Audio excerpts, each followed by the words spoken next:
couldn't you just puke? Wednesday. Okay. So the first few nights with Mom away have been a disaster. We tried making dinner on our own on Monday, but none of us knew what we were doing. Hey, wait. No. Manny was in charge of making the iced tea, don't but it was undrinkable since he stirred it with his bare hands. Roderick was in charge of cooking the roast beef, but he forgot to take the plastic wrap off before putting it in the oven. And Dad said, "Why is this meat shiny?" So we bagged the homemade meal idea and went out to eat. Just put it when down. we left the restaurant, Roderick spit his gum at some moths that were flying around, and he hit Dad by accident. Dad chased Roderick around the parking lot, but Roderick is actually pretty fast, and Dad couldn't catch him. Then Dad tripped over a curb and twisted his ankle. So Roderick had to drive Dad to the emergency room. When the doctor asked Dad how he hurt his ankle, Dad said he wasn't looking where he was going, and he stepped on one of Manny's trucks in the driveway.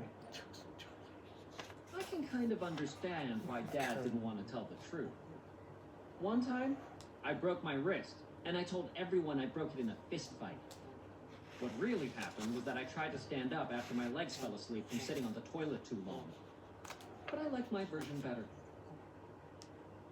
So it's only been a few days without Mom, and things are already starting to fall apart. We've got one serious injury so far, and who knows what's in store down the road. Thursday. We brought back leftovers from the spaghetti barn, and that's what we had for dinner tonight. Dad had to stay late at work, so he called Roderick and told him to warm up everyone's spaghetti in the microwave. Roderick gave me my plate first, and when he did, he said, "Careful, it's very hot." I blew on my spaghetti for a while to cool it down. But what I didn't know was that Roderick never actually heated my spaghetti in the microwave. He just pretended to. So when I bit into a meatball, it was ice cold. After that experience, I doubt I'll ever be able to eat leftovers again. And the bagged lunch thing isn't working out either. This week, Roderick was in charge of making lunches, and he wrote a note on my bag, just like Mom does. It said, "Dear Greg, make sure to change your diaper after lunch. Love, Mommy."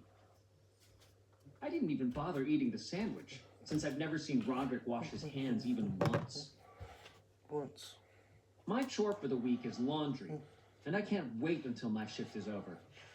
For the record, I think it should be illegal for a boy to have to fold his mother's underwear. Friday. One of the big changes with Mom going to school is that now Dad's in charge of helping me with my homework.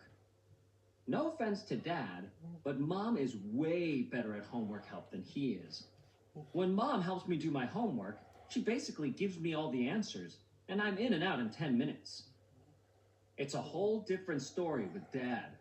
He wants to teach me how to do the work, and that's a lot more time-consuming. Plus, it's been a long time since Dad was in school, so I have to sit there and wait while he reads my textbooks and gets caught up. But math is the worst. I guess the way they teach math these days is totally different from the way they taught it when Dad was a kid. So he gets frustrated with the new rules and starts trying to teach me the way he learned it. No. You need to add the numbers in this column and carry the 4. What does carry mean? Dad also licks his finger and his thumb to make it easier for him to turn the pages.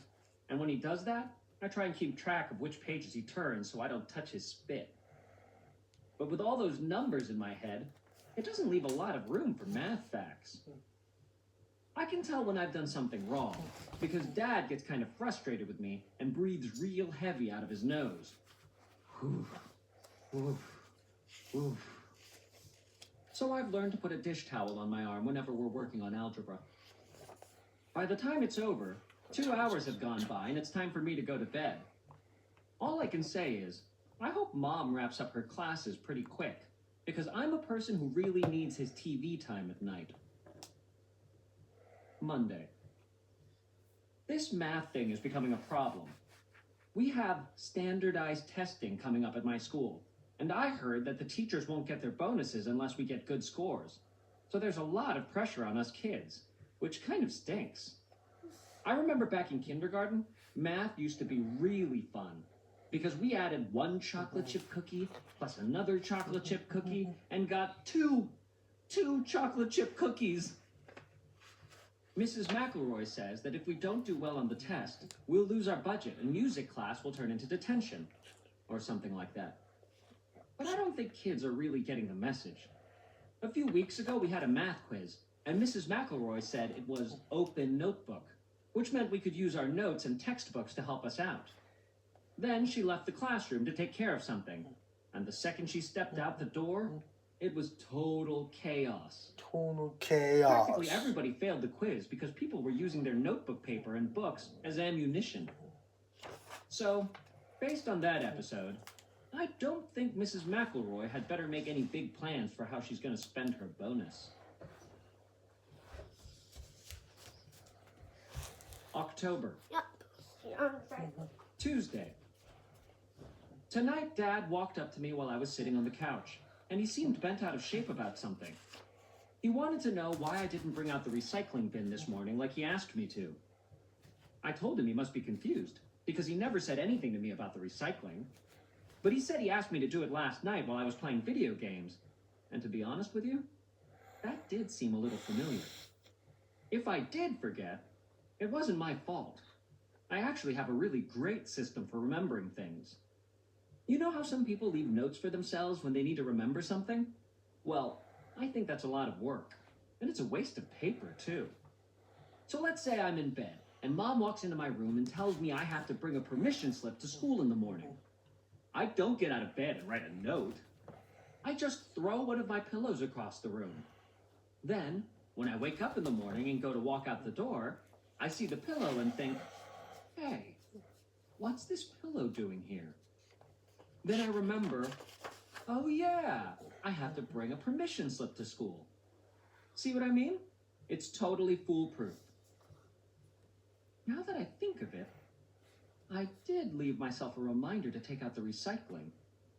I specifically remember putting my socks on the TV before I went to bed to remind myself in the morning. And if Dad did something to mess up my system, like taking my socks off the television, he's only got himself to blame. But Dad wouldn't let it go. He said now that I'm getting older, I need to start being more responsible. I've heard this sort of thing from Dad before. The last few weeks of the summer, our neighbor, Ms. Grove, hired me to take care of her plants while she was on a business trip. Well, I did it for the first few days, and then I guess you could say I got busy with other things. When Dad asked me how the plants were doing, I realized I hadn't been over there in at least a week. I went to grab Ms. Grove's key so I could water her plants, but the key wasn't in its usual spot. I practically turned our house upside down looking for that key, but I couldn't find it. It turns out the reason I couldn't find the key was because it wasn't in our house. I'd left it at Ms. Grove's, and she found it when she got back from her trip. Sticking right in the doorknob. Ms. Grove was pretty mad that her key was in the front door, but the way I see it, she should have been happy nobody robbed her house. She was mad about her plants, too, because unfortunately, most of them didn't make it. I suggested that maybe she should buy a cactus or another plant that doesn't need a lot of water to survive. That way, everything would be fine if I lost her key the next time she went on a business trip. But Ms. Grove said she wouldn't hire me again, even if her life depended on it. Then she sent me home without paying, which stinks because I really did spend a lot of time looking for that key. Anyway, I think that episode is still fresh in Dad's mind, and that's why I'm hearing this responsibility thing again. Hopefully, Dad will leave my socks on the television next time around, and things won't get to this point. Thursday.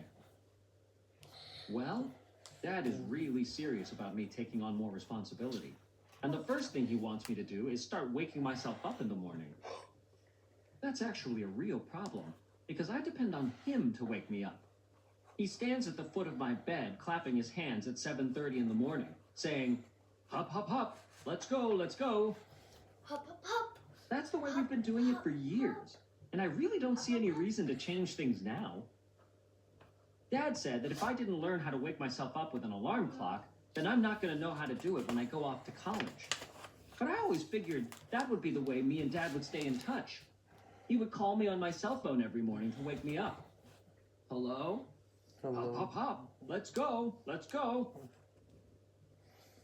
Yesterday was the first day I tried to wake myself up, and it didn't work out so well. My alarm went off and all, but the sound just worked its way into my dream.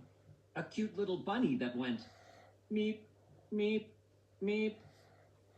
And today didn't go any better. I set my alarm to radio and tuned it to a classical music station because I didn't want to hear that annoying beep first thing in the morning. But the music didn't wake me up either. I just kept right on dreaming. The problem is, without an actual human being waking me up, my brain is always going to find some excuse to keep sleeping. But I think I might have figured out a solution to this alarm clock situation. I found one of those old-style wind-up clocks in the storage room today, and those clocks make a huge racket when they go off. I tested it out to see if it still worked, and sure enough, it did.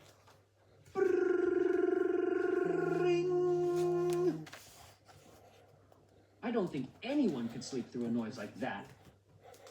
The only problem is that the clock doesn't have a snooze bar. So I'm worried I'll shut it off and fall back asleep. So tonight, I hid the clock under my bed. This way, when the alarm goes off, I'll have to get up to find the clock, and then I'll be up for the day. Friday. It turns out the new alarm clock caused some new problems. With that wind-up clock ticking under my bed, I felt like I was sleeping on top of a bomb that was about to go off. So the stress kept me awake half the night. Tick, tick, tick, tick. I sleepwalked through my day at school, which was fine until we had an assembly. We were lined up to go into the auditorium, and I was leaning against the wall. But I must have fallen asleep for half a second, because my hand slipped and I accidentally set off the fire alarm. The whole school had to evacuate, and 3 minutes later, there were a bunch of fire trucks out front. After they found out there was no fire, they let everyone back into the school. The principal got on the loudspeaker and said that whoever set off the alarm was going to be suspended and that they should turn themselves in. I don't know much, but what I do know is that you shouldn't announce what the punishment is going to be before you ask people to turn themselves in. So I decided it would be smart to keep quiet and let this all blow over. After third period, a rumor started going around school that the fire alarm squirts out invisible liquid when you pull the handle, and that the teachers had some sort of special X-ray wand they could use to see the liquid on somebody's hand. So it was only a matter of time before they found the culprit. Then everyone started wondering if it was the teachers who started the rumor, and it was just a trick to see which kid would go to the bathroom first to wash his hands. So that got everyone really paranoid. Then nobody would go to the bathroom, and everyone who actually needed to go decided to just hold it until the end of the day, sweating it out, tapping their feet, and crossing their legs in agony. The principal eventually had to shut the school down early because nobody was washing their hands, and we're right in the middle of flu season. Mom was off at the library studying, so I had to call Dad at work and ask him to come pick me up from school early, and he didn't seem too happy about it. But if he didn't make me wake myself up, none of this would have even happened. Wednesday. They're starting a new unit in our health class called The Facts of Life. And apparently it covers all the stuff they've been dancing around for the past couple of months.